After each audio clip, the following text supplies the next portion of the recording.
मैं चाहता हूं कि राजस्थान की राजनीति बदले, राजस्थान की व्यवस्थाएं बदले, सिस्टम बदले। चारों तरफ भ्रष्टाचार है, लोग थानों में, तहसीलों में, ग्रामीण एरिया में सब जगह भ्रष्ट लोग बैठे। और ऐसे भ्रष्टाचारियों के खिलाफ, भ्रष्ट लोगों के खिलाफ कोई खड़ा होने लगता है तो एक बहुत बड़े तबके, बहुत सारे लोग उनको बचाने के लिए खड़े हो जाते हैं। और यही कारण है कि कई नेता, कई राजनीति के लोग, समाज सेवी लोग भी उनके खिलाफ नहीं बोलते। आज मैं देख रहा हूं जितने ब्यूरोक्रेसी में भ्रष्टाचार है, उतना ही राजनीति में भी भ्रष्टाचार है, उतना ही एनजीओ में भी भ्रष्टाचार है। जो समाज सेवा के नाम पे एनजीओ चलाते हैं, उनमें भी अगर आप सच्चाई से, ईमानदारी से पूछोगे तो वहां भी कहीं से कहीं भ्रष्टाचार का मामला वहां पे भी बैठा हुआ। मैं इस भ्रष्ट सिस्टम को खिलाफ, मैं भ्रष्ट सिस्टम के खिलाफ, इस मिलावटखोरी के खिलाफ मैं ये जन क्रांति यात्रा राजस्थान में निकाल रहा हूं। ये यात्रा मैं जनता के बीच में जाऊंगा, जनता से अपील करूंगा कि अब जनता को सड़कों पे उतरने की जरूरत है। अब जनता को इन भ्रष्ट अधिकारियों के, इन भ्रष्ट नेताओं के गाल पे तमाचे मारने की जरूरत है। अब इन नेताओं को माला पहनाने की, वोट देने की जरूरत नहीं है। अगर जनता को ये लगता है कि ये नेता चोर है, नेता भ्रष्टाचार कर रहा है, जमीनें खा रहा है, ये जो माइंस में रेत बजरी खा रहा है, तो जनता समाज को सड़कों पे आना होगा। अरे इनको वोट मत दो, इनको जूते दो, इनको माल जूतों के माला। और अगर जनता को लगता है कि ये जो लोग ईमानदारी से राजनीति कर रहे हैं, जो लोग ईमानदार है, उनको जनता को आगे बढ़ाना चाहिए, जनता को आशीर्वाद देना चाहिए। मैं देख रहा हूं एक राजस्थान की राजनीति में मुझे ज्यादातर नहीं दिखता, लेकिन राजस्थान की राजनीति में एक व्यक्ति से मैं आज प्रभावित हूं। केवल राजस्थान की राजनीति में एक व्यक्ति से मैं प्रभावित हूं।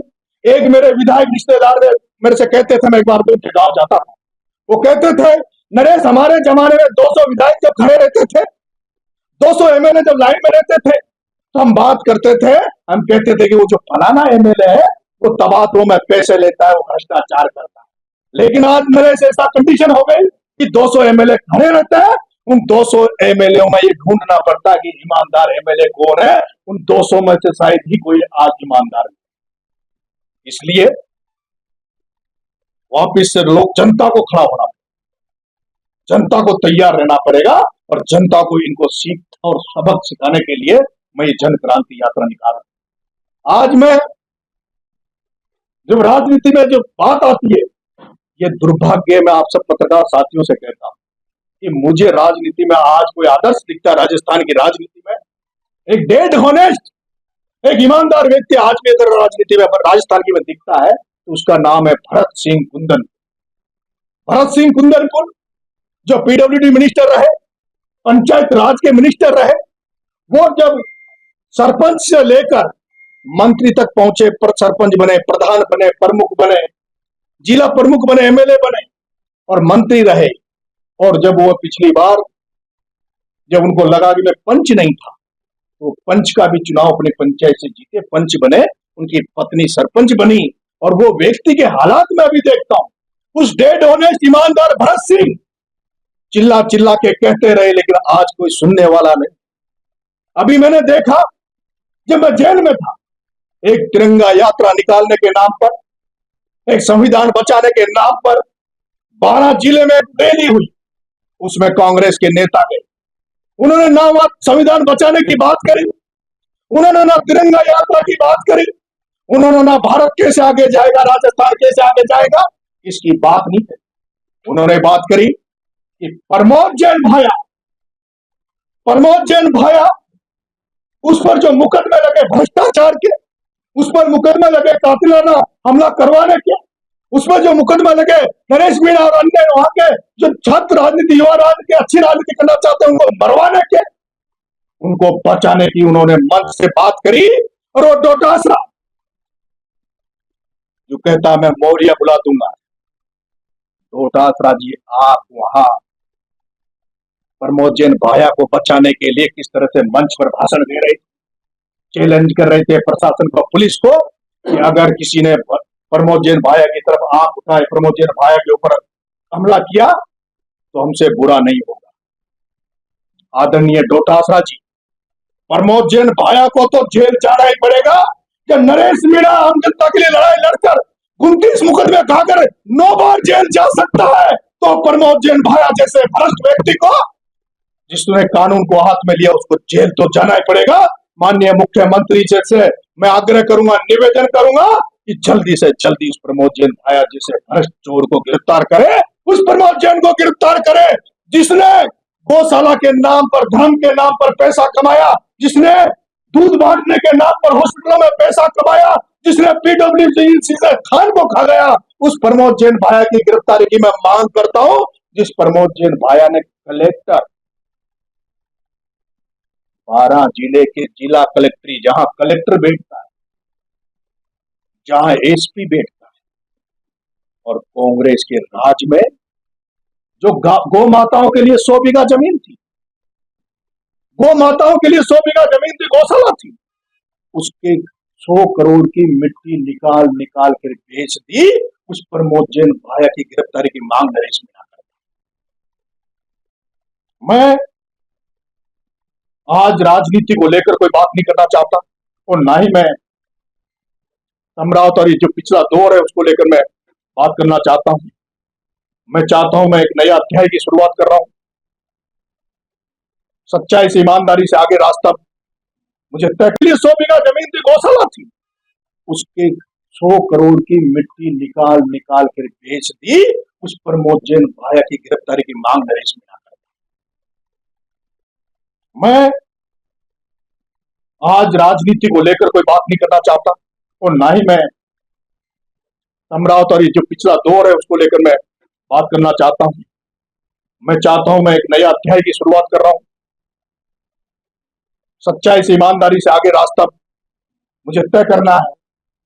मैं मेरे साथियों से, जो जनता जनार्दन का आशीर्वाद मुझे मिल रहा है, उनसे भी मैं कहना चाहता हूं कि नरेश मीणा के साथ साथ अगर आपको रहना है,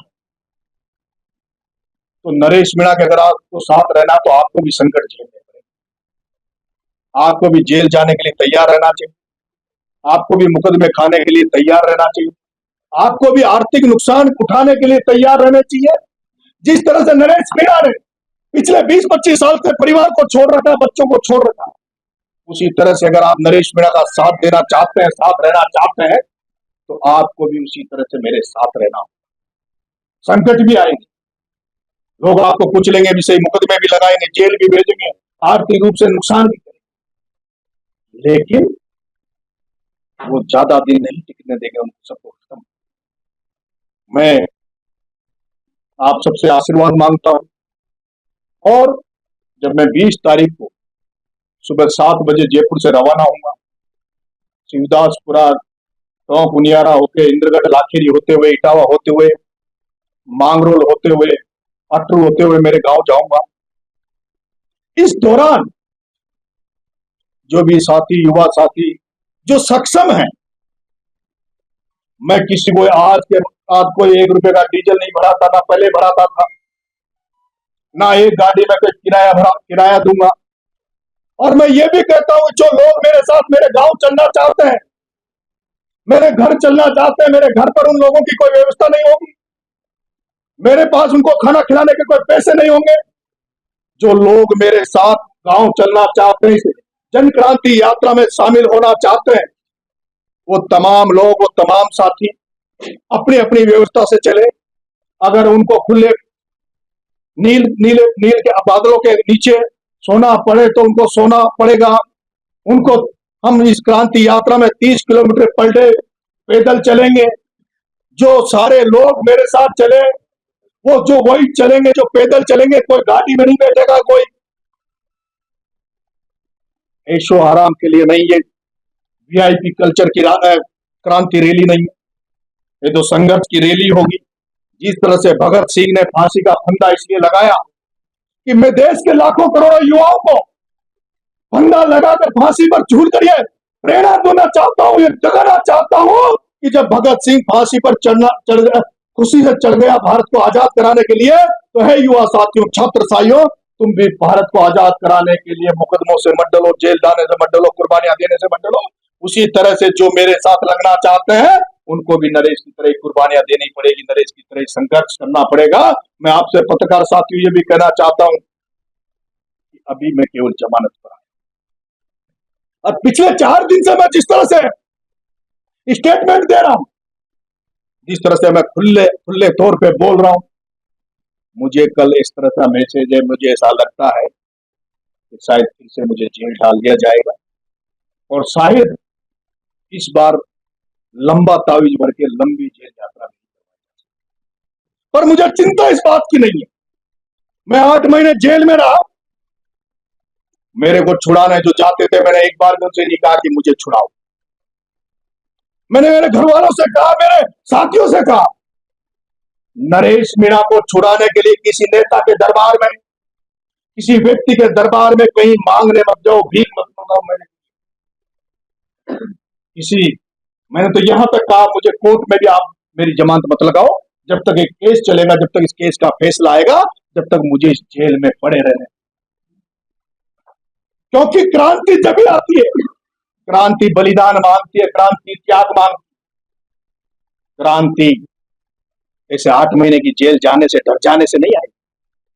अगर ऐसे 8 महीने जेल जाने से क्रांति आ जाए तो नेल्सन मंडेला से वर्षों तक जेलों में रहा, कई महान पुरुष जेलों में रहे, वो क्रांति नहीं ला पाते। इसलिए क्रांति लाने के लिए वो सारे जो संकट आने वाले हैं उनके लिए तैयार। इसीलिए आज मैंने आप सबको आमंत्रित किया था, आप इतनी बड़ी तादाद में आए, उसके लिए मैं बहुत बहुत आभारी हूं और आपसे आग्रह करता हूं कि आपका इस छोटा युवा साथी, छात्र साथी जिसके पास कुछ नहीं है, वो एक ऐसी लड़ाई लड़ने जा रहा है जिसमें आप लोगों का भी मुझे आशीर्वाद चाहिए, आपका भी प्यार मुझे चाहिए। मैं विश्वास दिलाता हूं, ऐसा मौका नरेश मीणा पत्रकार भाइयों, वैसे तो ये बात समाज से की जाती है, परिवार से की जाती है, पर आप सब भी मेरे साथी और परिवार हो। ये जो बातें मैं बोल रहा हूं शायद आपको भी कहीं कहीं लग रहा होगा कि सच है। जब आपकी परिवार में, जब किचन में जब फल फ्रूट देखते होंगे या सब्जियों को देखते होंगे तो आप भी कहते होंगे कि गर्म करो, इनको साफ करो। दूध को जब आप आता है आपके घरों में, उसको आपके घी आता है, उसको आज कोई भी चीज सच नहीं है, सब मिलावट है। ये राजनीति हो चाहे कोई सभी क्षेत्र हो, ये मिलावट का दौर है और इस दौर को खत्म करने के लिए कोई कोई क्रांति लानी पड़ेगी। एक बार हमें उम्मीद जगी थी, देश में उम्मीद जगी थी, जब अन्ना हजारे धरना देकर बैठे थे, तब इस देश में एक उम्मीद जगी थी कि कुछ नया इस देश में हो। लेकिन ढाक के 3 पार कुछ नहीं मिला।